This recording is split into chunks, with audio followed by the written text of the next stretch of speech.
Why China's economy will never collapse. Economic Wiseguy.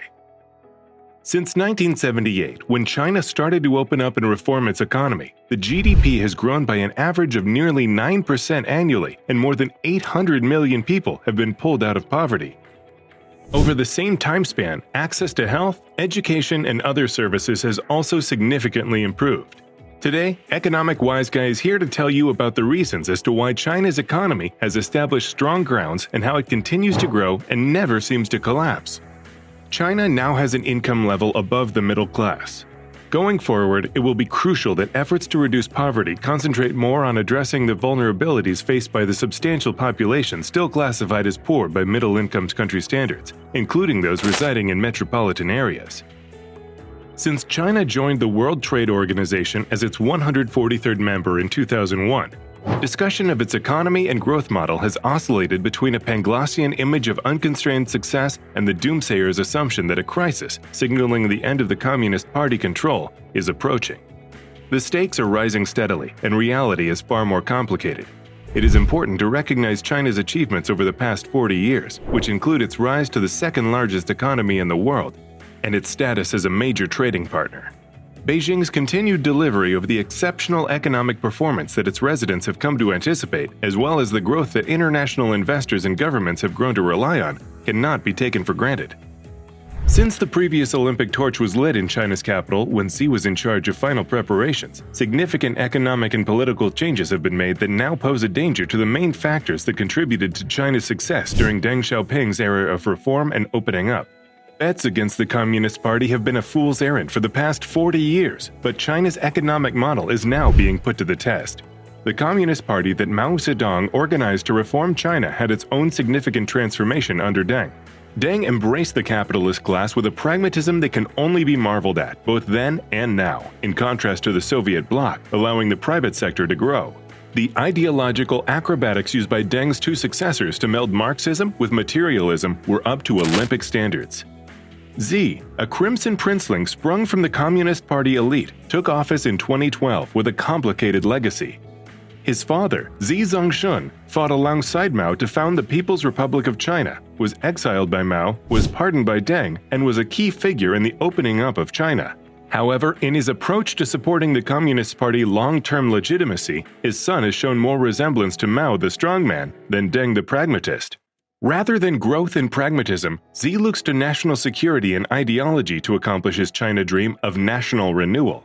And in a game-changing move last year, he added the objective of shared prosperity, modernizing a Maoist idea from the 1950s to place the eradication of inequality, the growth of the middle class, and the promotion of small business entrepreneurship at the core of China's economic policy. Although it is a worthy goal to combat income and wealth disparity, Xi's strategy threatens two of the most significant pillars of China's economic model over the past 40 years: private enterprise and the government's experiment and error approach to policy change.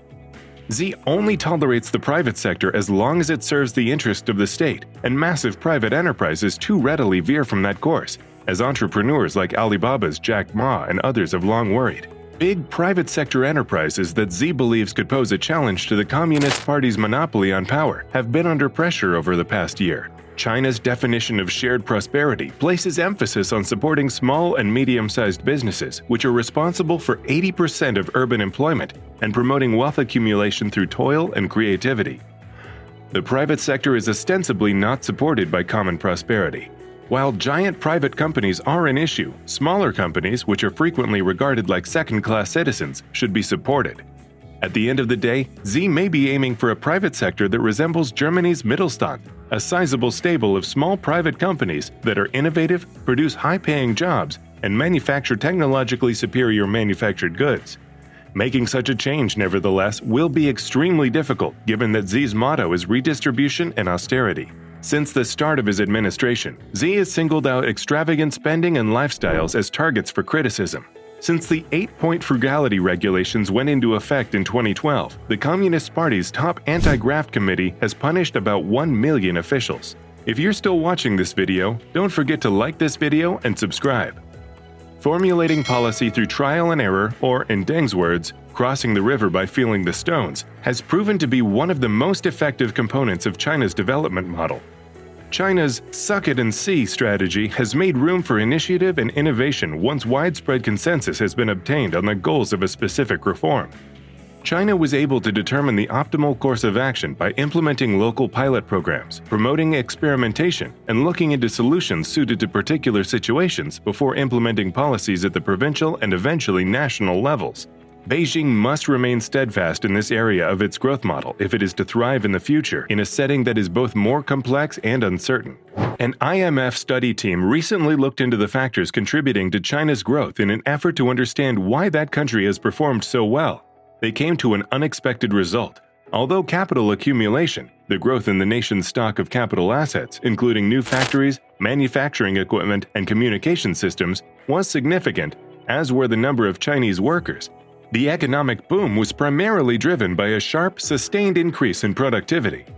Productivity increases drove more than 42% of China's growth between 1979 and 1994, and by the early 1990s, they had surpassed capital as the main driver of that expansion. This is a change from the conventional concept of development, which prioritizes capital investment. The economic reforms that started in 1978 were the cause of this increase in productivity. It is nevertheless conceivable to examine the Chinese experience and derive some broad lessons for other emerging countries, despite the fact that China maintains a distinct position in the global political economy due to its enormous population and size. Most importantly, while capital investment is essential to growth, it is made even more effective when coupled with market-oriented reforms that give small and rural firms financial incentives. This combination has the potential to spark a productivity boom that will accelerate overall growth. The Chinese example may be especially useful for nations where a sizable portion of the population is underemployed in agriculture. China has effectively transferred millions of employees off farms and into factories without inciting an urban crisis by supporting the expansion of rural business rather than concentrating just on the urban industrial sector. Last but not least, China's open-door policy has encouraged foreign direct investment, which has increased employment and connected the Chinese economy to global markets. China's exceptional economic performance is largely due to the country's rapid productivity development, which was sparked by the market-oriented reforms of 1978. These findings hold up after several tests for robustness, despite major challenges related to the measuring of economic variables in China. As a result, they provide a great starting point for further investigation into the possible applications of productivity indicators in other developing nations. Productivity improvements have also been a significant contributor to China's rapid economic growth, according to several economists.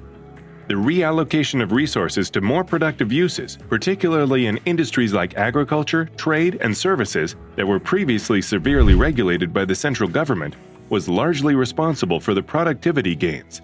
For instance, agricultural reforms increased output and freed up laborers to seek jobs in the more productive manufacturing industry. Due to the decentralization of the Chinese economy, non-state businesses such as private companies have grown in prominence. These companies are more efficient and market-oriented than centrally controlled SOEs, and they frequently engage in more productive activities. A larger portion of the economy, mostly the export sector, was also exposed to competitive factors. Governmental meddling was not allowed when local and provincial governments established and ran numerous businesses. Additionally, new technologies and procedures that increased efficiency were introduced to China via FDI. The world's most populous country, China, has taken attempts to increase domestic demand from its 1.4 billion citizens.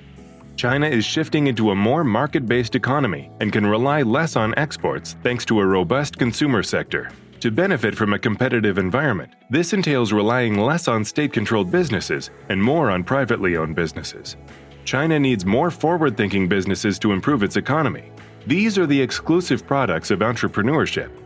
Between 25% and 30% of all industrial output is produced by state-owned businesses, down from 78% in 1978. But China needs to improve considerably more. The leaders of China are aware that they must overhaul the economy. President Xi Jinping approved the Made in China 2025 initiative to that goal. It recommends technological advancements, particularly those involving big data, jet engines, and clean vehicles. In solar technology, China has risen to the top of the globe. Exports are being reduced, particularly those of steel and coal production. With that, we come to the end of this video. We hope you like our content, and don't forget to like, share, and subscribe.